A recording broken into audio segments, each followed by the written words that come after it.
Okay, thank you for the lovely introduction. Hello, everyone. My name is Lena Clark. I am the owner of Sunflower UX, which is a UX research startup. We do a lot for small businesses and scrappy teams, but we also like to do a lot for up and coming UXers. I know how hard it was to transition. Myself, I came from higher education and then transitioned into UX, and that was difficult enough back when I did it in 2019-ish. And since then, things have gotten even more complicated. So that is why we try to devote resources to supporting members of the community like yourself. The activity that we're going to do today usually is stuck behind a paywall for people when I do this service for them. And I don't always love that. I want to make sure that tools and resources and practice is in the hands of the people that need it the most. So before we dive in today, understand that I am probably a bigger introvert than anyone else on this call. It is out of any of the meetings that I'm on in a day, there might be one that I actually turn my camera on for. So I do not ask lightly when I say turn on your camera, engage with us today. I promise you it is going to be worth your time. If you, for whatever reason, cannot turn on your camera, I totally understand. If I call on you and there's any reason that you cannot answer or speak up, just let me know. But please, please, if you can do it, do it. So today's agenda is we're going to have a little bit of a lesson, then the activity, and then we'll try to reserve some time for Q&A at the end. So the title of this presentation is Enhancing Problem Solving Skills in Interviews. And the biggest thing, uh, let me back up a second. So when I am approached by people and they say, how do I get better at interviewing? How do I make sure that people remember me? Or how do I get to that, whatever that goal job is? My answer is always confidence. You don't actually have to be confident. I know there are plenty of times that I myself am not confident. There's people on this call that know me. They know I am not always confident, but I do have a really good poker face. And I've practiced talking about what I do so much that when a member of the product team says, hey, can you present for all the C suite level people in 30 minutes? When they reach out, I say, all right, cool. I pop in my headphones, listen to the Hamilton soundtrack a little bit, and then I get on that call and I will talk to them about whatever they need, answer their questions. And that came from practice. So that's going to be the key takeaway today, that confidence and practice is how you finalize these skill sets in your mind. You get them so into your core so that it does not matter when that conversation happens, where it happens. For instance, maybe you're at a onesie bar crawl and you are wearing like a pink kitten onesie, and you happen to meet someone that's the head of research at a company that you're obsessed with. I'm not saying that's going to happen. I'm not saying that that did happen last October, but I may or may not have killed that conversation because I was ready. I know how to speak to what I've done and what I can do confidently. And then I ran around the corner and kind of hid for a little while because introvert. So let's get into this a little bit. So, understanding the role of confidence, it is the foundation of problem solving. Confidence is not just a trait, it's a fundamental skill. It's about knowing your abilities and trusting your instincts. The hardest part about projecting confidence as you are newer in the field is that you may not know what all you're capable of yet. But I'm here to tell you you've already done things that you should feel confident about, even if they were not specifically in the UX field. Bring that understanding of yourself and your abilities into your conversations. When I'm asked about why I make a good UXer, I mention the NASA, the Exxon, Shell, all that research. I mention it because you should if you have big names. But what I really like to talk about is when I was selling wedding dresses and I felt like I could be really one-on-one with the user experience aspects of it. Or when I was working with special needs children and helping them beat the odds because I realized that diverting resources to them that were the correct resources for that individual was the way that you help them level up.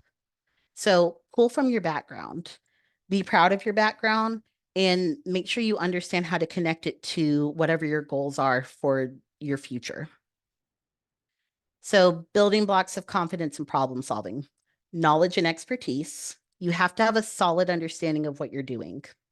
This comes from continuous learning and staying updated in your field. Keep going to events, learn about the tools that exist in the event, go to the meetups, even if it's just for 15 minutes, you're getting something out of being around those other people. Open-mindedness, be ready to explore new perspectives. Solving problems often requires thinking outside the box and considering unconventional solutions. When I go into a job interview, especially if it's for a company I've never heard of, I don't really know what they're going to have me work on.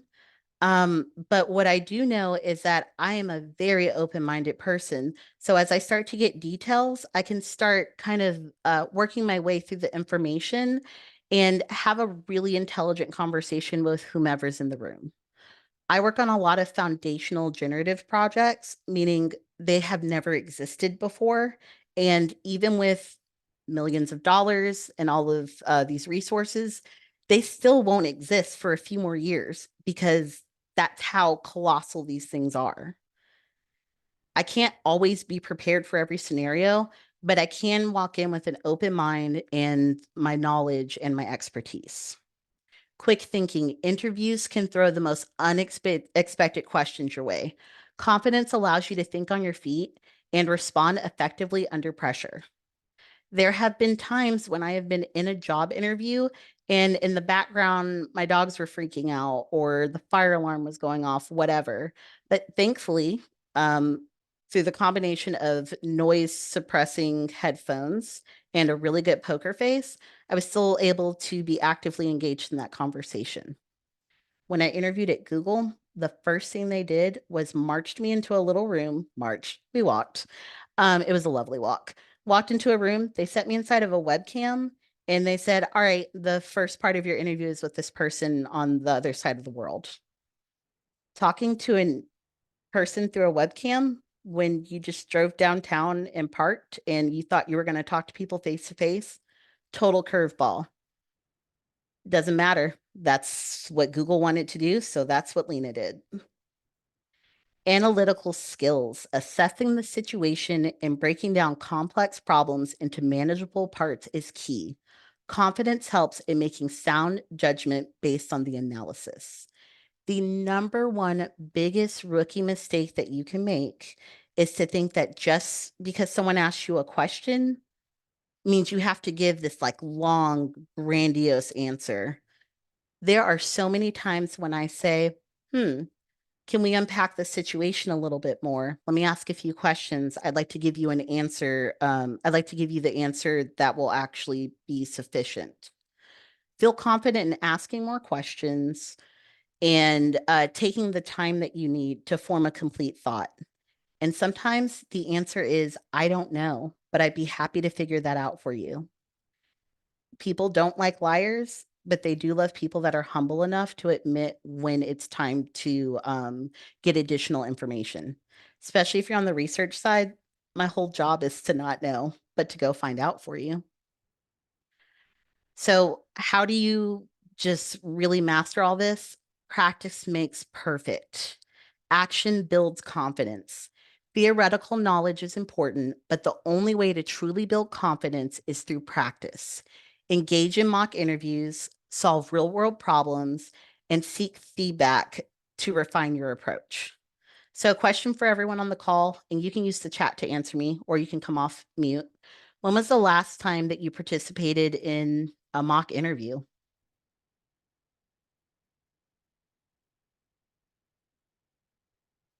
And I see people go into the chat. Okay, never. Last week. And I am not counting an actual interview that maybe maybe bombed or didn't go quite how you want it. I want mock interviews. 2 weeks ago, a couple years, 2 months, 2 years. All right, so we've got a range of answers. Um, And there was no right answer to that. This is, I just don't see enough people reminding everyone to practice. There's this belief that you should just already have these skills. When else in your life were you sitting in front of a panel of experts trying to and they were trying to decide if they wanted to pay you a certain amount of money and work on this huge project? I mean, I don't know what your middle school life was like, but that wasn't mine. So it's fine. Practice with your friends. Practice with, if you have a kindergartner in your family, go practice with that child. They will ask you so many questions. And if you're not being clear and concise, they will call you out on it. Also, if the shirt you're wearing doesn't really match like your overall vibe, they're also going to let you know that too. It's great to know. So, I asked you that question. When was the last time you participated in a mock interview? We had a bunch of different answers. 45 minutes from now, your answer will be today was the last time I participated in a mock interview. Because our activity today, congratulations, you are all now interviewing for a job at Sunflower UX. Step one is to familiarize yourself with the company, the job description, and the interviewer. So, my assistant is going to send out a link to this deck because not only did I just go through a decent amount of information quickly, but I also want to give everybody a little bit of time to familiarize themselves with info. So right there, that is a link to the slide deck sent by Audra, which you'll be able to find. Sliding on slide 6 is a little bit of information about my company. Slide 7 is the job description. And slide 8 is about the interviewer. I'm going to ask that you please do not go past slide 8. It's honor system. I can't stop you, but just from like a cognitive abilities thing, I don't want you to take in more information. I want you to focus on these slides here. So your task right now, I'm going to give you a couple minutes, go through slides 6, 7, and 8, and just familiarize yourself with the company, the job, and me, your interviewer. And feel free to put any questions that you have in the chat.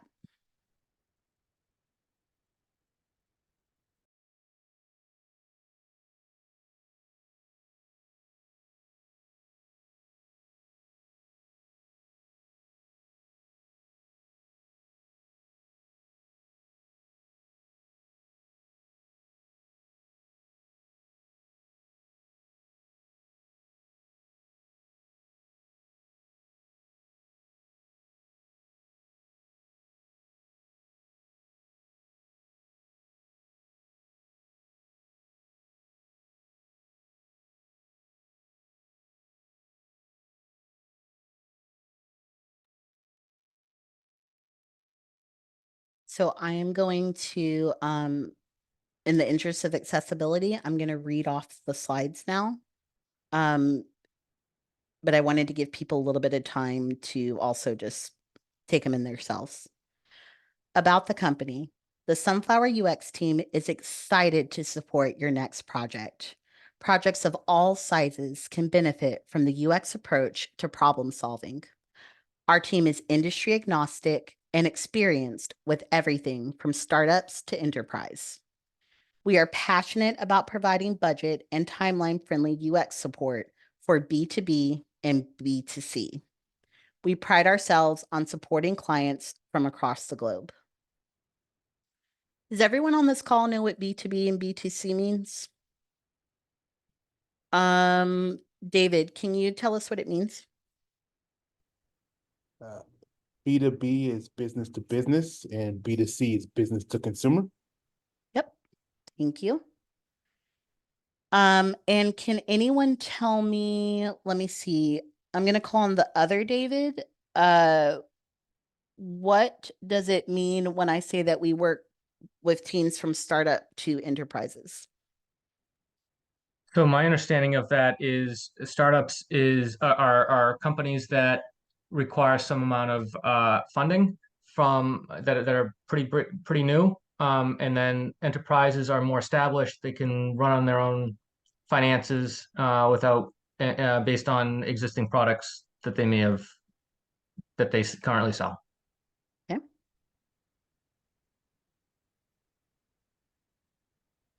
Now let's go to this job description. Qualifications: 1 year of professional experience or certification in a related UX field. Experience conducting user or stakeholder interviews and tests using UserZoom, Dscout, or similar platforms.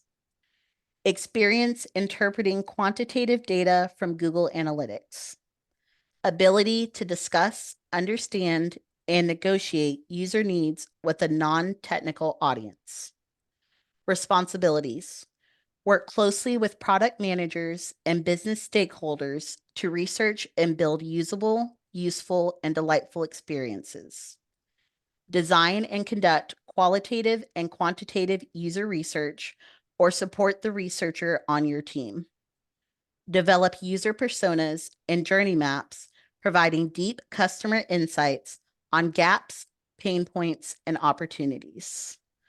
Let's see. I'm not sure how to pronounce your name. It's AI, last name Lang. Yes, it's I. Okay, that's pretty. What is the difference between quantitative and qualitative user research? So,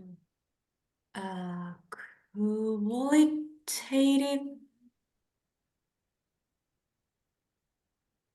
quanti qu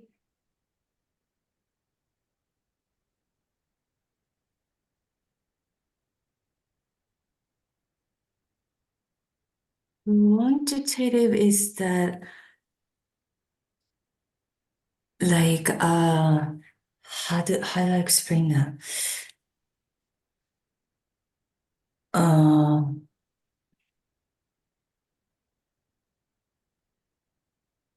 I'm going to give a hint.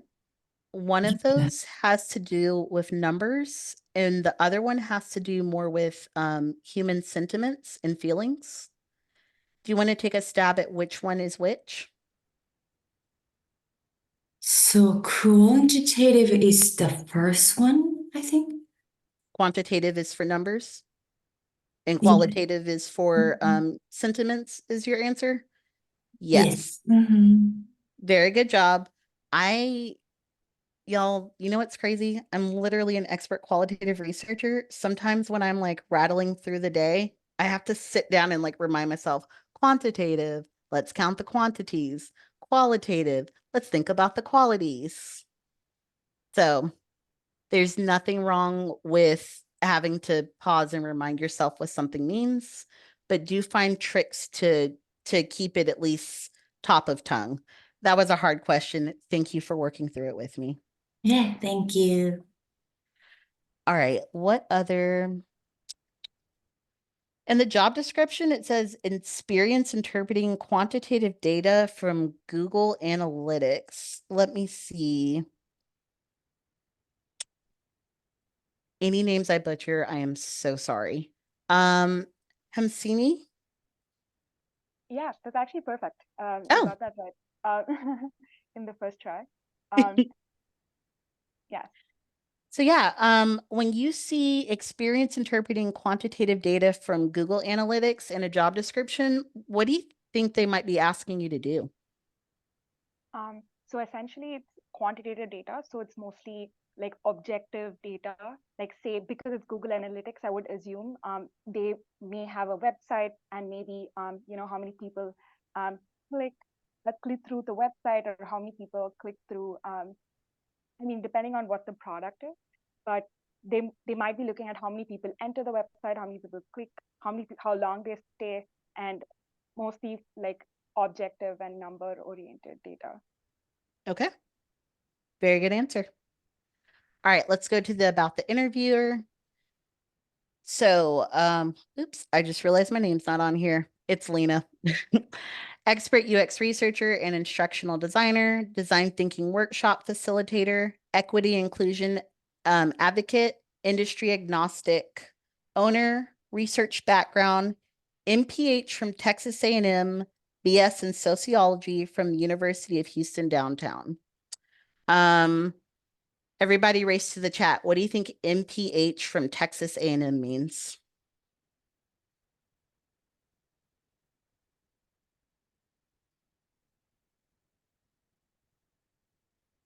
Let me see. All right, Master in Public Health. Does anyone want to admit to having to Google that? Or did everybody just totally know what a master's in public health was?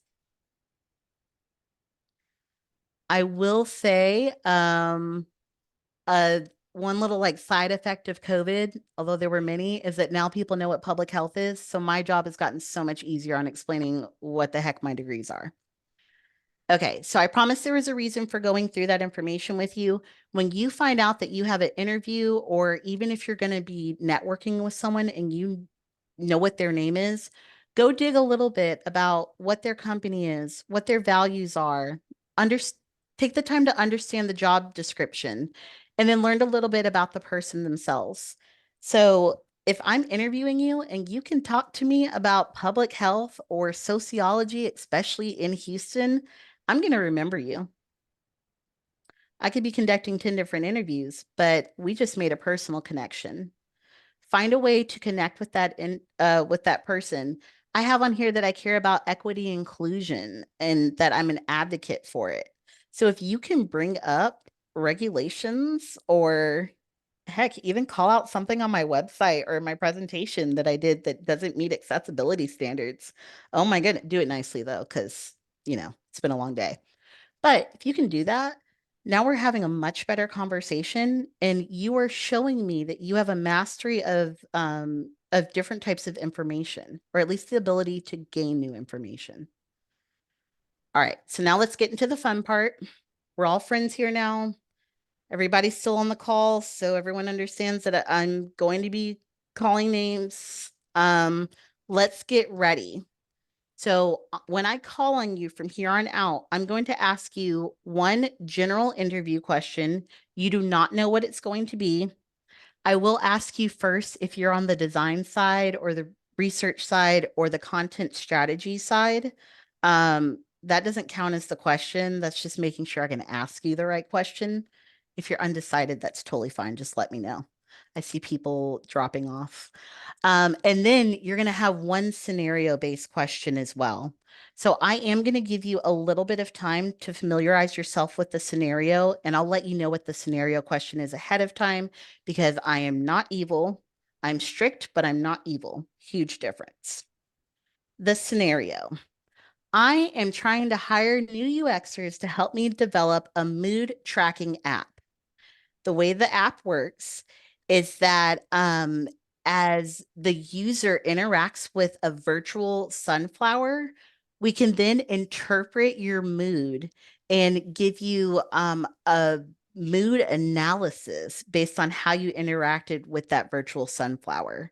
So based on how often you touch or water or play music for or provide sunlight for your sunflower, we can then analyze it and we'll give you a mood analysis. So the question that I'm going to ask about this is, what is your process for approaching this project? So I'm going to leave this on the screen for about a minute, and I want people to kind of collect their thoughts a little bit. You do have this slide in your slide deck. I am sure people already pushed through and went past slide 8. Totally fine. I probably would have done the same thing. But yeah, I'm going to give you a minute. Just familiarize yourself, collect your thoughts. You don't have water on you, grab a drink of water real quick. And then we're going to hop into this. I want you to leave self-doubt or any of that nonsense, just not nonsense, but any noise off to the side, and be really present in this conversation. So right now, a little bit of time to just collect our thoughts.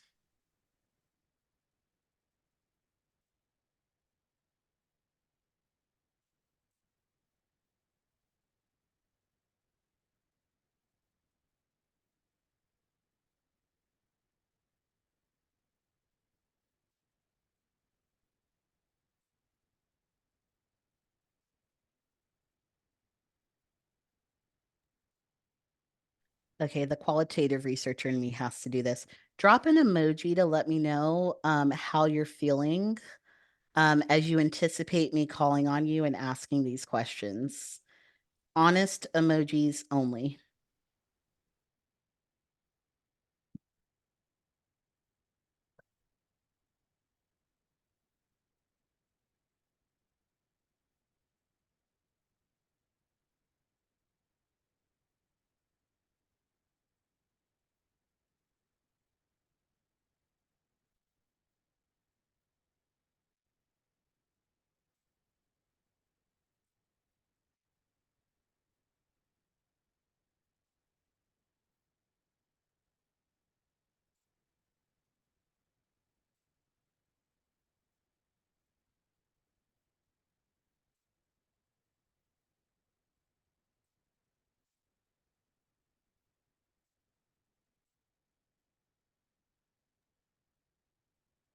Right. I personally identify with all of those emojis. So I am going to stop sharing my screen so that I can pull up my list of questions without distracting you. You do have this content on your page. And then let's get into this once I find the tab because it is hidden amongst a million other tabs. Here we are.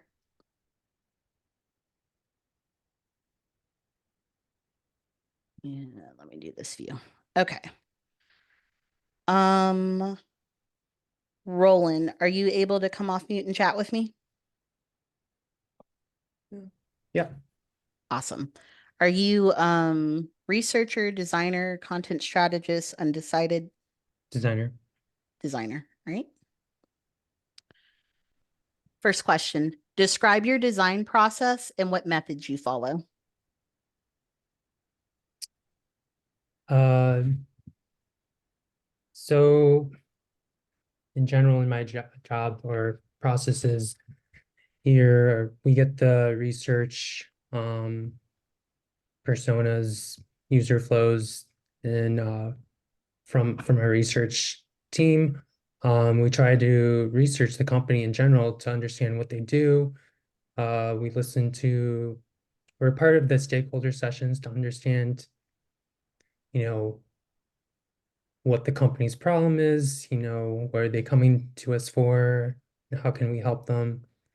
There's a lot of steps, but that's like the initial setup. And then I go through my design process in terms of maybe there's a heuristic evaluation to understand all the problems on their website, dive into how a user navigates um, throughout the site. Then along the way we chat with the client, things like that, and then have meetings, and then we go on to wireframes, and then depending on the project, I either handle the design or I hand it off to a visual designer. But this is all open-ended because it really depends on the project. Okay. And then what is your process for approaching this application that I'm planning to build?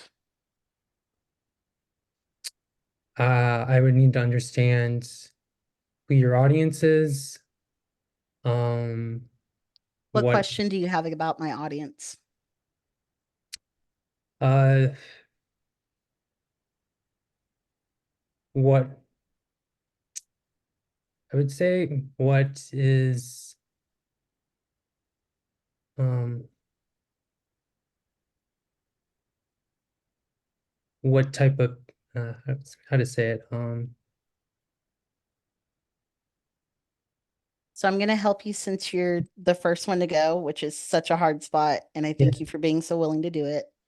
If you're not sure what question you want to ask me about my audience, talk to me about the decisions you want to make that would be tied to the specifics of my audience instead. We can formulate the question together. Does yeah. that make sense? What is your goal for the app? My goal is I know that a lot of people right now, especially young people, are struggling with their mental health, and I want to help give them a way to discuss or process how they're feeling that doesn't feel overwhelming. How is this app gonna help them achieve that goal? So there's a lot of proof that art therapy is very useful, but I think it's not as approachable for people. So I think by having it in an app and giving them something artistic to interact with, and even analyzing it in real time, we're just really helping the people that need it the most. Okay. Um,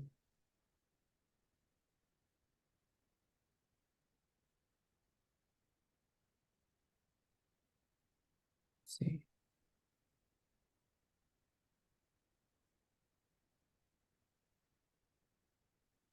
What what's your timeline for, well, I guess, yeah, what's your timeline for the project? You know, I'm not really sure yet. As a designer, how long do you think it would take to come up with some basic designs for this? Uh, well, we would have to understand, like, we understand your goals, but we not need to understand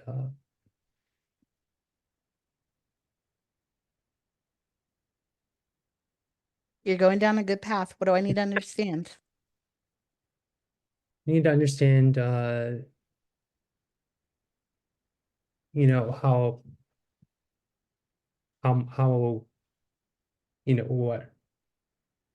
what your um I guess, in general, the launch date you're aiming for, uh how big or small the app is going to be in terms of features and things like that, whether you're trying to build this app as a simple, you know, it's not want to say prototype, but something simple, and then build over time to grow um into different segments. Awesome. All right, I'm gonna let you off the hook now. You did a very good job. Um, I the conclusion that you came to as to what would impact the project details, that is what I want to hear. That's excellent. It helps me understand that you understand the complexity of a project, or the possible complexity. And I, as a stakeholder, especially since we're talking about design right now, I don't always know everything that's going to go into the project. So I care more about working with people that can help me figure those things out than someone that has every perfect word to say at the top of their mind. Yeah. So, um, and like I said, it's hard to go first. Oh So yeah. I'm going to circle back to your first response to me. Hmm. And when I was asking you about your process, what I'm gleaning is I think right now maybe you work in kind of a consulting Yeah. environment. Okay. I would love to have that information, like set the stage for me and then go a little bit deeper. So, because I work in consulting, every stakeholder requires a little bit more. I have to understand a little bit more about that stakeholder before I can start a project with them. So I do XYZ and then going into the process from there. Hmm. Yeah, overall, very good. Uh, keep up the good work. Thanks. Okay, next I'm gonna go for Devin. And are you a researcher, designer, content strategy? Hi, I guess I would say, by the way, in full transparency, my name is not actually Devin. It's Craig, and I won't even go to the story behind that. But, anyway, I'll go by Devin for today. Uh, I was going between Devin and Devon, so that was a okay, curveball. Thank you. that was like you said. That's what happens in interviews, right? Yes, Well, most people don't get my first name right anyway. So, same. but back to your question. I would actually, I think I fall into design. I'm actually coming to this from more of a developer perspective, but I love working with. It's a rare opportunity, but I like working with UX people. It's the design part that's the fun part of doing UI. And so to me, this is getting into a world that I don't get as much exposure to as I'd like. So Got it. I think that means I'm design, content. Obviously content is king, but anyway, I'll just leave my answer. It's design. Yeah, and by the way, that's a really good response. Giving me some hierarchy to your interests, but also letting me know that you do have a broad interest. It's always going to be a balancing act because if you say, "Oh, I'm excellent at research and design and content strategy," you're doing too much. I don't believe it. But letting me know Yeah. that you have those interests, especially since I'm a startup, it's really good to know. Also, a lot of my favorite people are UX developers, so I have a soft spot for them. All right, here's your question.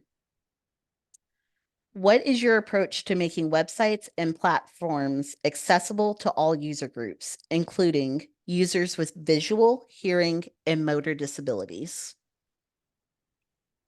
It's interesting that I get that question. Becoming an ally is something, it's a kind of a skill set that typically does not get focused, as it should, certainly. I am actually on the learning curve, I would say. I've got an awareness of um, WCAG, the guidelines for accessibility. In fact, recently did kind of what you might call a hackathon. Um, it's here in Austin, by the way, the group that sponsors it for anyone that's interested. But I would say in general, good design is accessible design. And so whether you want to meet things from a legalistic standpoint, there are legal requirements, but I think in your case as a startup where you're really trying to do mental health, um, I think it's really more about the experience and making sure that we can reach out to anyone that might have mental health issues. So I think as you develop the user stories, you want to really look at what kind of limitations your users might have, be they auditory, visual, as you said. And then in my case where I'm at, I would keep referring back to the standards, and then look for reference implementations of those standards, and let that be the guide. It's difficult for people that are fully capable to really understand what those users are going through when they try and access a device. And so, if possible, I would say do a user lab with people that have some kind of limitation, if your budget allows for that. I know that was just one of the huge findings out of this hackathon that we just did. And those resources out there, they just take a little more effort to go find. So I'm actually going to curveball your scenario question a little bit because I think you Okay. can handle it. Um, Okay. when it comes to accessibility and inclusion for this app that I'm designing, what stands out to you? What steps do you think we should take? So I love the feature of music, but for people that have auditory issues, you've got an issue right there that you've got to consider. So that would be one example. Then anytime you're talking about a mobile app, you've got the whole device headache and nightmare basically of what kind of device are people using. And then I noticed one of the features you said is tactile. I'm sure there's some dragging on the screen. That might be a real challenge for some people. Um, then, a big part of accessibility is some kind of transcript being available where people can follow along, and this kind of loops back to the audio piece. How are you going to fit that on, say, like a small mobile device? So I think there just every feature that let me get back to your slide. I think you had 4 key features, but I would say for each one of these, like the watering, I'm assuming the touch and the water go together, some kind of a tactile. I'm thinking you're possibly envisioning someone actually dragging a pitcher over to a plant and doing, watering the sunflower. Um, the music, that feature you might just have as an accessibility, music is playing with an icon. Um, the sunlight, I don't particularly, nothing strikes me as a real issue there. Um, but um, in any case, I think some of these are going to take extra thought and care to make your app accessible. Awesome. Thank you. You're off of the hot seat. So Okay. let's use the chat here. Let's pause. Let's chat about what do you think from our two voluntold people were some strengths in the way that they answered my questions, and then and or what are some areas for improvement?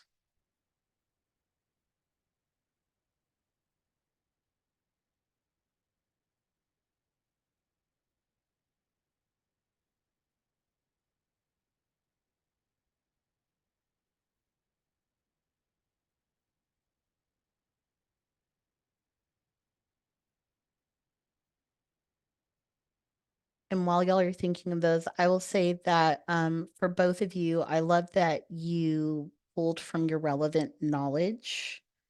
That might feel like it's the baseline for what you need to do. There are plenty of people that don't successfully do that. And it leaves a newcomer struggling to really understand where that person is at and where they're headed. I think both are excellent and they were challenging the product's concept. I think they can work on generating ideas or inviting for solving the problems they pointed out. Yeah, definitely. I will say always be a little careful as you go into the problem solving stage. For one, it's really easy as you're coming up with ideas to try to come up with the solutions.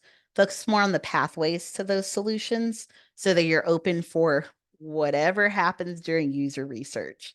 Also, make sure your interviewer is open to that type of feedback. Sometimes I will even ask permission, or is it okay with you if I get a little bit closer down to problem solving? Um, Thankfully, I'm not planning to build this app, but for some people, they're very close to the apps or the tools that they're building, and everyone's got an ego in some kind of way. I really liked that Craig started the interview with the lighthearted human to human interaction. Having a little laugh is always good. Love it.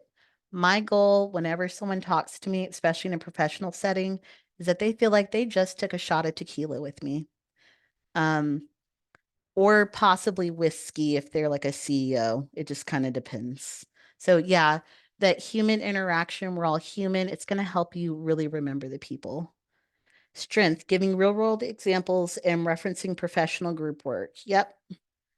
If you know anything about a relevant standard, or if you just kind of know about the standard, you can even say, hey, just a second, I want to reference the standard because I know it exists, but I don't like to misquote it.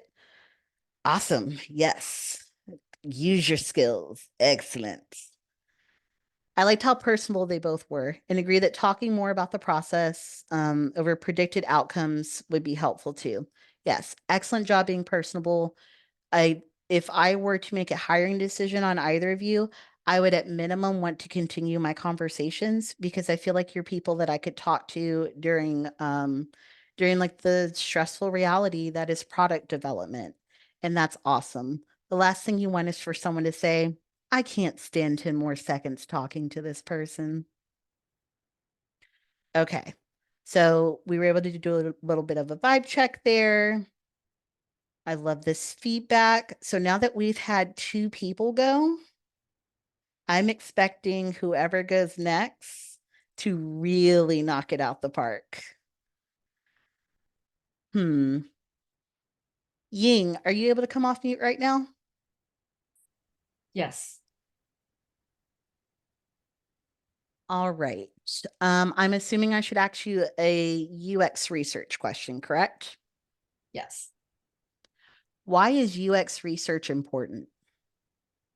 That's a good question. I actually personally think any type of research work is important because, like no matter what kind of stage you're at developing a product, you need research to kind of either confirm you had the right assumption, or you can use research to test it out to see, hey, if what we're doing actually made impact. So yeah, so it's not just UX research. I believe just all sorts of research will make an impact. Keep basically it's like a scorecard. Like you keep scoring and see how far you can go, and that's what research does. Do you like how she just let me know that my flavor of research is not the most important one in the entire world, but she did it in such a polite way that I'm like, okay, I'll keep talking to her. All right. So going back to our scenario, with the app that I'm developing, what would be your process for approaching this project? Cool. I actually took a little time to kind of like write some stuff down. So if I'm like looking at this because I have notes here. So I think I would start with like gather informations. Because you want to talk to either your users or your stakeholders to figure out what this app is really for. It's kind of like going back to the goal of the project. And then we also kind of have to figure out what kind of stage is this product is at. Let's say, is this already kind of like in the market? So we're already tracking real users' data, or is it like at the beginning stage? Is this just an idea? It's a concept. We want to test to see if people actually have any interest in something like that. And then at the meanwhile, I will start with secondary research. Because like sometimes it's just like it's good to gather some intelligence, like figure out where you're at, where you should be going. If anybody else has already entered the market, what are they doing? What kind of product they're offering? And also like what is happening around the world? Because Lena, you were mentioning about like teenagers, right? So are we intended this type like this app for like younger people, or we intended for a broader age group? And then from there, I will start to draft my research plan. It's going to be a very interactive, like an iterative process because, sometimes you had an idea, it might not necessarily, like lead where you want it to be. So I would, kind of like draft the plan and then make comments to your stakeholders in the document to kind of get their, ideas, to kind of just bounce ideas off each other and also to confirm, is that what they would like to see the results?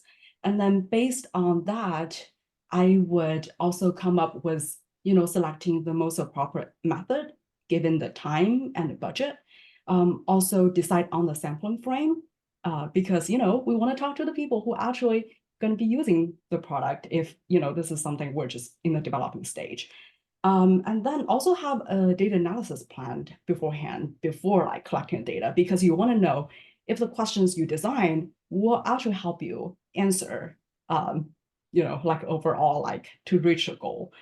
And then the next stage will be, doing the fielding, collecting the data, talking to customers, talking to stakeholders, basically, getting everybody's input to help you to make your next like informed decision. And then, you can analyze and present the data, still based on who you're talking to. If it's C-suite, it's probably just going to be like the presentation in the very visual deck, versus if it's like your research team, they might be very interesting to know like all the nitty-gritty stuff. So you can like share your research report or, you know, different kind of like information for them to consume. Thank you for your answer. No problem. Miranda, how do you feel about Ying's answers? I think I'm also a researcher, so I think she planned out a great plan. But I do have a question. So during the interview, like I think I also was I also have a lot of question, but I think I was moving from the direction more asking question and waiting you provide me the answer. So I'm not sure like which way would be the best. Like should I plan out what you did, which is like a great plan, like have thought all the things that I have not thought of, like, but or it's better to be more interactive, have a conversation during the interview. So unfortunately, there's not going to be a one size fits all answer. It's going to come down to what feels natural for you and what's going to support you enough to where you can have a good conversation. So I'm curious to hear what some of the questions are that you've come up with. Yeah, I think my first question will be the same. I think the similar what you mentioned. Like, what is the purpose that you coming to us? Like, why you want to do a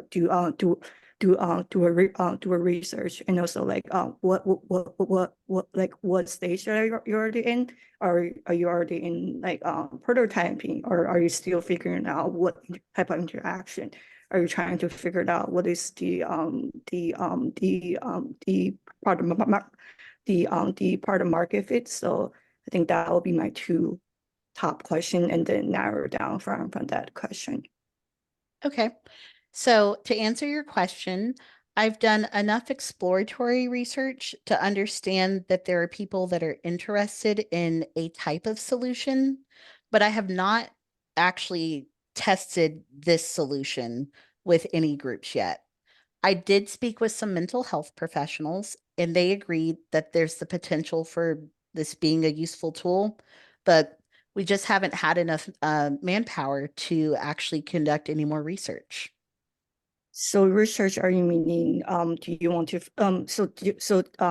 do you already have the product building on, or just a few kind of screenshots? So at this point, we more have some ideas of what we want it to be and some very low fidelity sketches of what the app could look like. But we understand that this is early in the process and we expect it to change. And the next question is, do you want to figure it out what will be the best flow, or do you want to get some people's the target people feedback on it? I think I, at this point, am more concerned on understanding what the target groups would like from an interaction. And down the road, we'll get into creating the wireframes. So you're figuring out who are the ideal user are, right? Yes, figuring out the ideal user and figuring out more about those users. So then that would be a more like market research, which is involved like more quantitative surveys to send out to either through a third party group that we can seek out the feedback from the people, and think that would be more of the plan, and then we can start figuring out what question we want to ask, and we can we can plan on the document and be able to figure it out what question that we can launch and what kind of, and also depending on the budget of like how many people, what are the sample sizes. Yeah, I definitely want to start with qualitative research. I'm okay with bringing in some aspects of market research, but I do not want market research to make the decisions here. They can inform us, but they will not be the deciding factors on our choices. Yeah, yeah, definitely. I think it's the best way to inform about the preferences and everything, but it's not, I mean, at the end of the day, you're the person making the decision on where we want to go for. Hannah, are you able to come off mute right now? Hello. Hi. Hi. Yes. I think yes. So I just told Miranda that although, yes, we'll start with qualitative research, I want to be careful about the impact that market research has on this app. Any thoughts on why I said that? Mm, could you please repeat or rephrase it? Absolutely. Sorry. So qualitative research is looking at the user's motivations, the emotional sides of things. Market research is looking a little bit more at, would you buy this? How much would you pay for it? Things like that. So why would I say right now that I want to focus more on qualitative research, meaning thoughts and feelings, instead of market research, meaning would you buy this and how much would you pay? Oh, it is interesting question, and I would say qualitative research.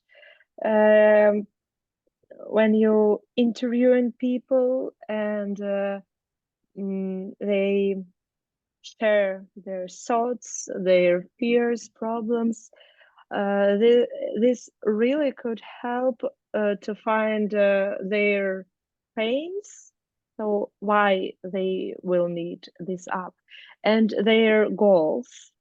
And after it allows to make a prototype and to make this product market fit, uh, to find our main proposition.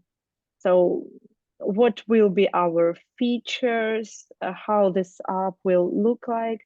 And after, maybe it's good to make marketing research to understand how like when you have sort of prototype and you can present it to people, it's like good place to understand, is it good for market. Am I answer the question? Yes, thank you. That was a very good answer. All right, everyone. I know that we are at time. If you are sad that I did not call on you, or if you're secretly excited I didn't call on you, but you enjoyed watching other people get called on, or really anything else, I want to remind you to connect with Sunflower UX. Like I said, we really love doing activities for the community, giving people a safe place to practice and grow. I don't believe in gatekeeping UX, especially because, to kind of go back to what Craig was saying, there are a lot of accessibility standards that are coming out, not really from America, mostly from the EU, in the next few years. And we all have to work together to make the world a more accessible and inclusive space.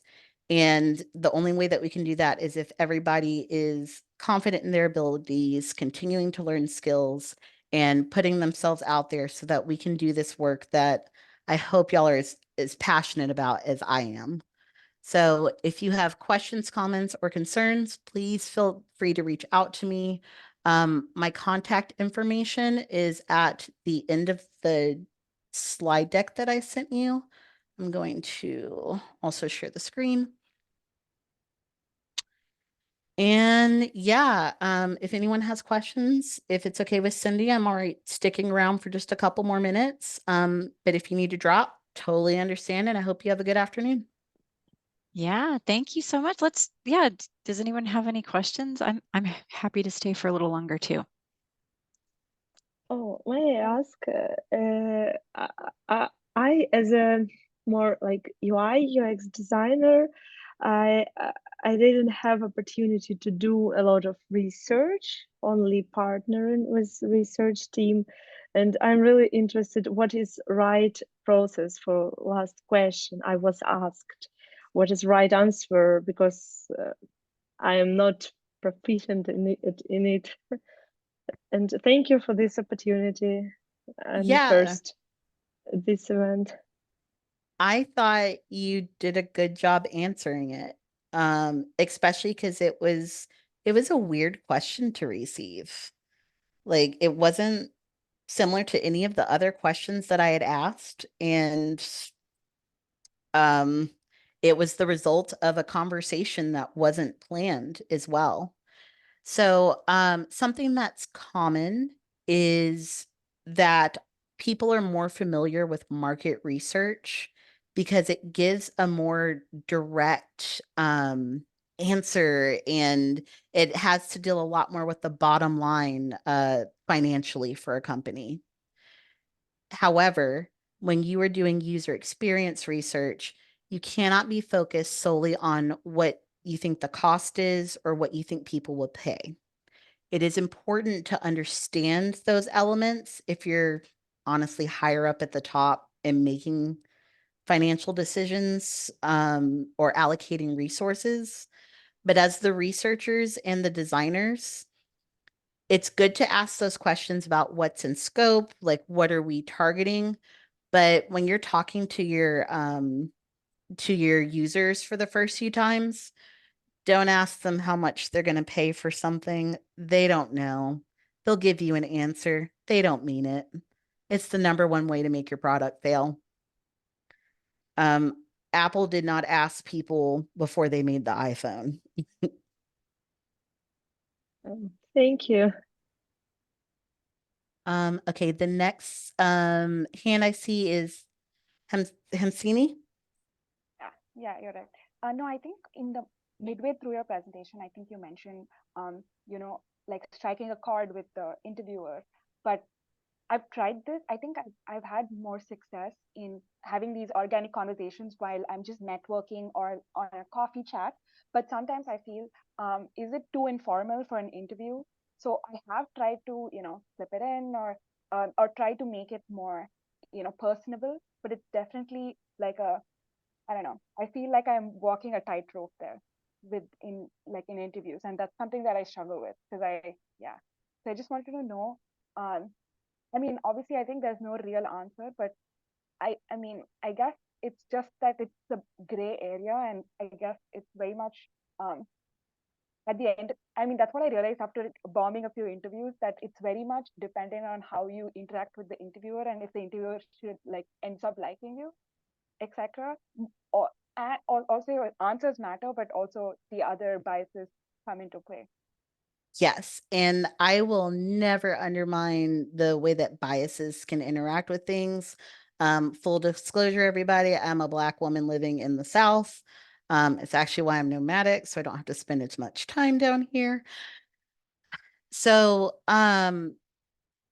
what I focus on when I say I want someone to just feel like they've taken a shot of tequila with me or that we feel personable, it's less about being nice. Honestly, a lot of people don't tend to like nice people. I, yeah, that's a whole nother conversation. It's more about reducing the cognitive load for my interviewer. I go into an interview already knowing the types of questions that they're going to ask me. Part of that is because I look into the research process, or into their interview hiring process. For some companies, if you're going for the really big, they're not called FANG anymore since I think they're called Mang now. But the really big, the Googles, the Facebooks of the world, you can actually find most of their interview questions online. They'll have changed a little bit, but it'll give you an idea to the types of questions they're asking. If I'm working with a recruiter, I will ask them, does the hiring manager prioritize? Do they want to hear more about analytics? Do they want to hear more about like my ethnographic research? All of that. So I try to do my best to anticipate the types of questions that they're going to ask me. And then when I'm giving them answers, I do it in a way that is easy for them to receive the information, but is also answering a couple more of the questions that I know they have further down their sheet. So really, by the time they get to those later questions, they're like, oh, wait, you already answered that. Just a second.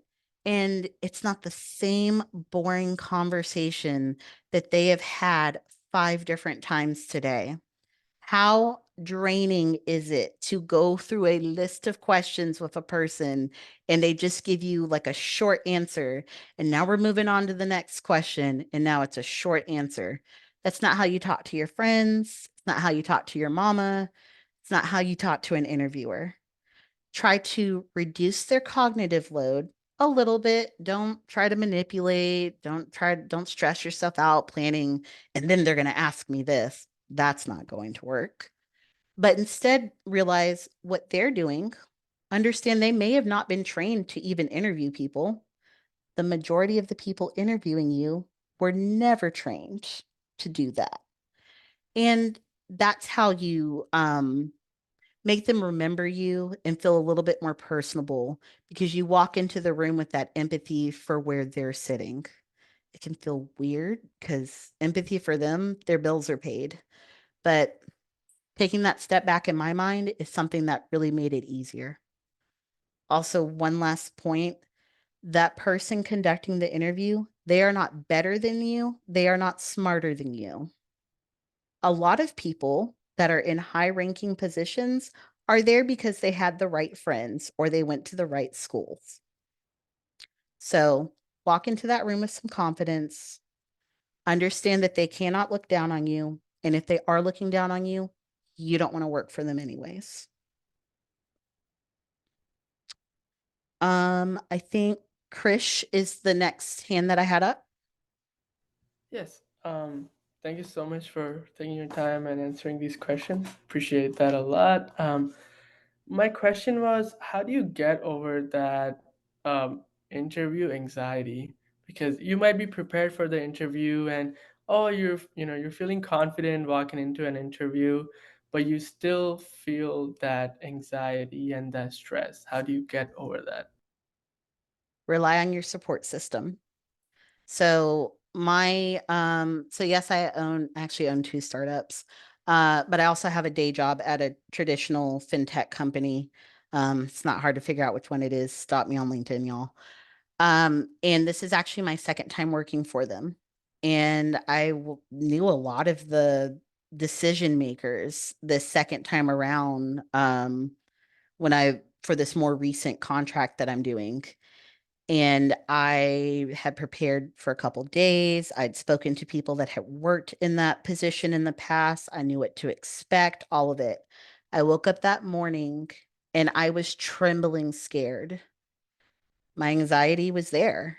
Um, my dogs were following me around, poking me like, hey, mama, it's going to be okay. Called up one of my friends and I said, hey, can you just talk with me for like 10 minutes? Can you just help me ground myself? Did that. That helped me calm down a little bit. Played the Hamilton soundtrack. I'm really not kidding. I listened to it a lot. And then I was able to get into that interview. And as soon as they asked me the first question, y'all, it worked out. It didn't go as planned. They asked for me to screen share and show them my notes. Oh my goodness. I write silly things in my notes when I think no one's going to see it. So I had to quickly scroll past the first couple pages because I wasn't ready for it. It's fine. And then afterwards, I ate a taco. That's great advice. I'll definitely include a taco for my next interview. Yes. Quesadillas also work, just so y'all know. I think Aaliyah is next. Okay. Go ahead, Aaliyah. What's your question?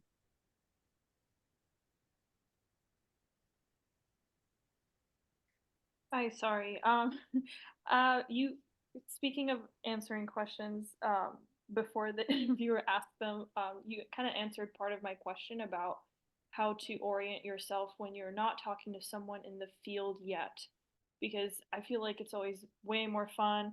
Like I would love to just talk to the UX people in the in the company, but you have to get through the uh, managers and interviewers that are screening. How, and I feel like that's where I've struggled a lot.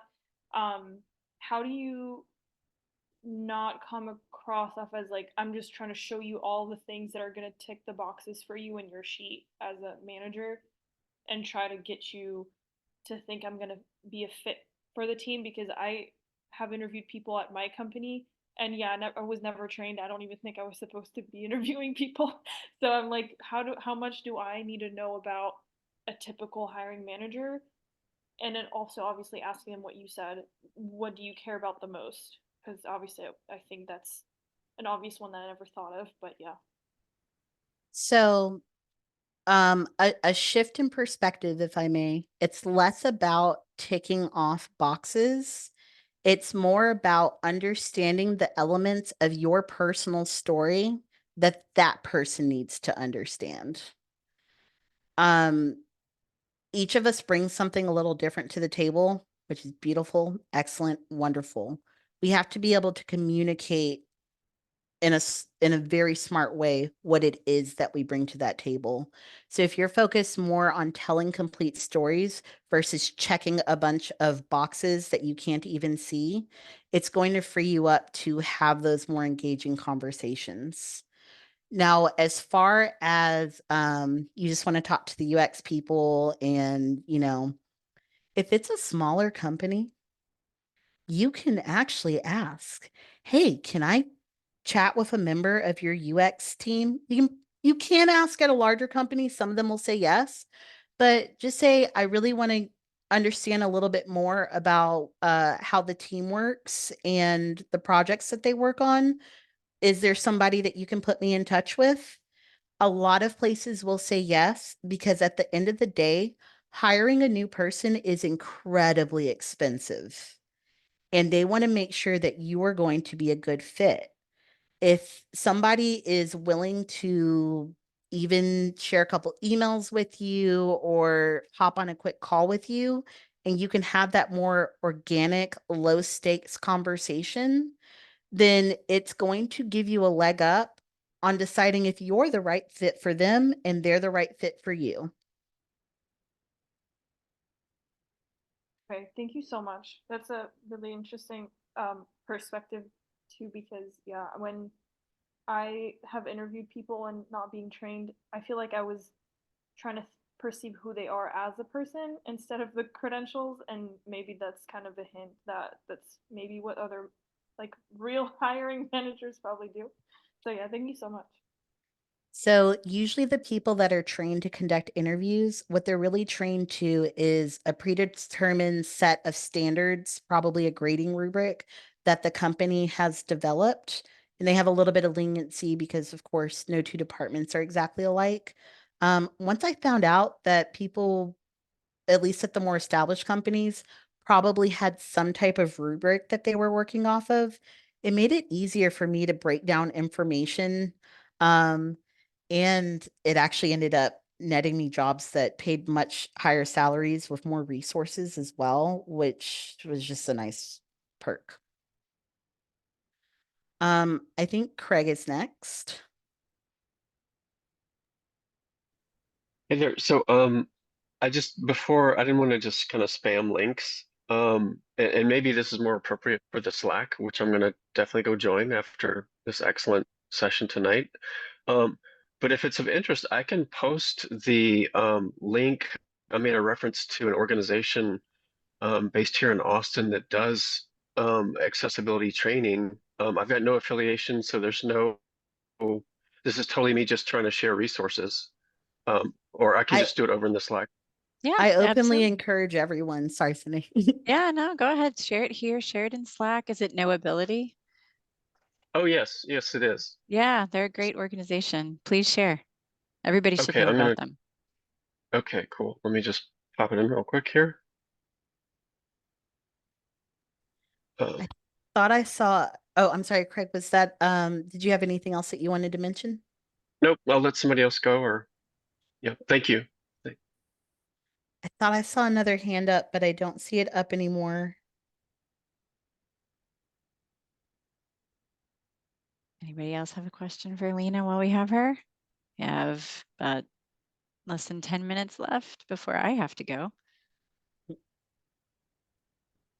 And I have not been in the comment section. Oh, okay. I see. Are you going to have more workshops? So yeah, I'm always happy to come back and chat with this group. If that question was if I'm going to conduct another workshop, that's also, I try to do as many workshops as possible, time permitting. So if you connect with me on socials, we're going to be announcing a few things from my organization in the next few weeks or so as well. And we'd love to have you back, Lena. We would. Absolutely. So let's talk and see what we can put together. And if you all have things that you want to hear, please message us on Slack. And we are always taking suggestions. I'm sure we did the survey to find out what was appropriate for tonight. So we want to hear from you, what's important to you, what you want to hear about. Well, can we all give a great big round of applause for Lena? Thank you, Lena, for joining us tonight. We really appreciate you. I will post the recording. I hope that's okay with everybody who was interviewed, but I think it's not like we get thousands of views or anything like that, so no worries there. And in the meantime, go practice your interview skills. All right, y'all have a wonderful night, and we will see you next time. Bye, everyone. Good night. Bye-bye. Good night. Goodbye.